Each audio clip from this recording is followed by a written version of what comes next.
tem um conceito novo, né, de idade prospectiva. O que é isso? A gente está acostumado a falar, eu tenho 45, então significa que eu olho a minha idade retrospectiva. Eu sei que eu nasci 45 anos atrás, só que isso cada vez mais não permite boas comparações.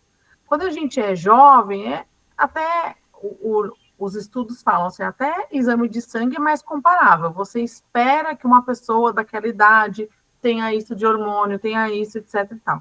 Conforme a gente vai passando, depois dos 40, cada um teve uma vivência diferente, numa atmosfera diferente, um ambiente diferente, teve esporte, ou saúde, ou drogas, ou não, as coisas vão mudando, e a gente tem outros, começa a ficar um pouco incomparável.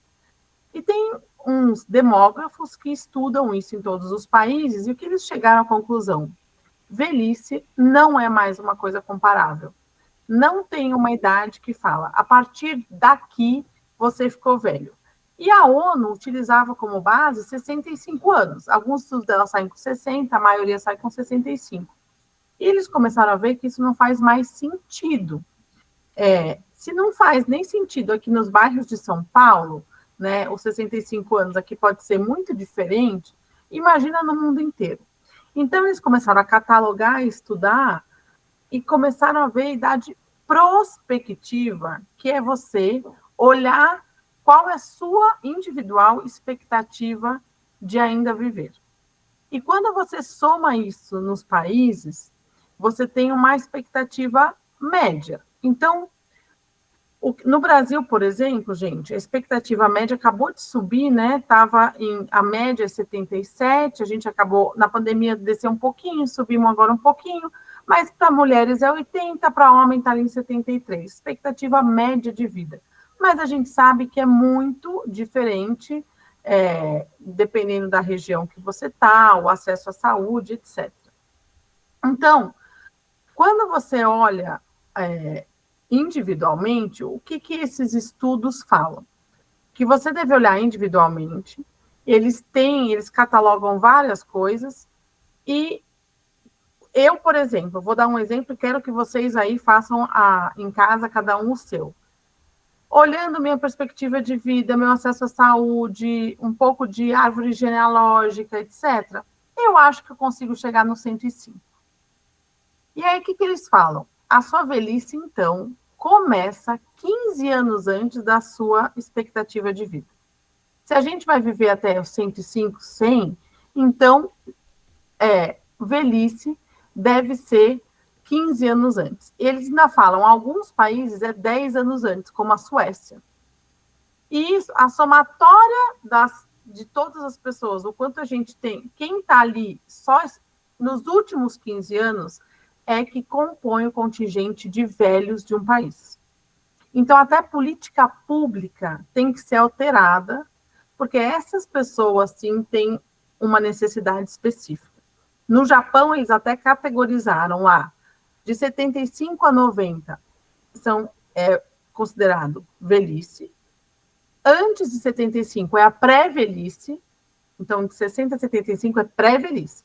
E a partir de 90 é a super-velhice.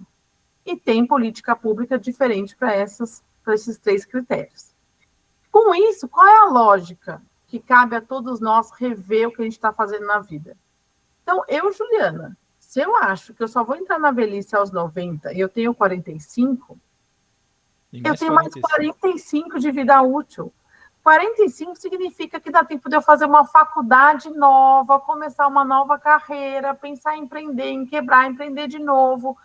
Enfim, muda a nossa lógica de olhar para frente. Não é o que eu já fiz. Gente, o que eu ainda posso fazer? Eu já fiz, construí. E posso voltar para a universidade. Então, até, Fred, quando a gente olha para as universidades, como elas estão se preparando para cuidar dos 45, 50 que querem voltar para o banco da universidade? Pô, tem que fazer um vestibular igual se eu estivesse saindo da escola.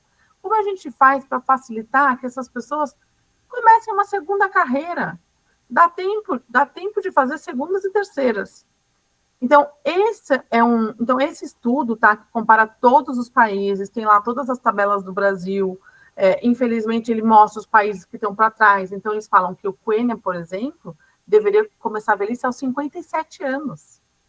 Porque lá tem uma expectativa de vida pior e pouco acesso à saúde. Né? Na Suécia é muito alto, no Brasil também está aumentando. E quando você olha esse critério, você também muda o seu olhar para a velhice. Então, não é que a nossa população está envelhecendo, não, esse estudo fala lá, o Brasil está rejuvenescendo, porque nós estamos cada vez mais com acesso à saúde e, portanto, a população que está há 15 anos de falecer, na verdade, tem sido cada vez menor, porque a gente tem conseguido estender a nossa vida. Então, com isso, esses estudos já estão na ONU, a ONU já já está lá para ela fazer política pública para mostrar isso para os países.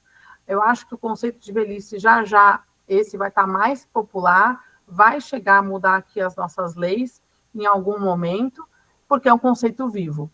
A velhice tem que andar junto com a nossa evolução. Então, é um bom recado para todo mundo, tá, gente? Porque se cada um fizer a sua continha, tem muito tempo ainda, pode né? fazer muito tempo.